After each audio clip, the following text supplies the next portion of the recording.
Are you ready to climb a god? Today we explore why Ghostrunner combines brutal parkour with high-speed slashing in a unique cyberpunk universe. First, let's set the scene. Ghostrunner is a hardcore first-person action game set in an intense cyberpunk world where you play as Jack, a cyber-enhanced ninja. The backstory is dark. The Ghostrunner was discovered for repairs by rebels known as the Climbers, only to be reactivated after their uprising failed.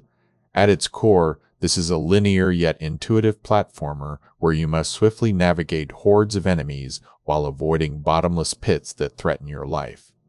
The combat relies on momentum. You utilize fancy vertical gimmicks like double jumps and hook claws to decapitate foes in a Titanfall-style parkour flow.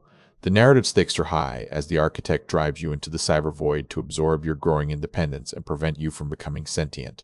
Ultimately, Ghostrunner stands apart by cutting the cord between Mirror's Edge and Cyberpunk 2077, creating a slick arcade experience focused purely on vertical mastery. So there you have it.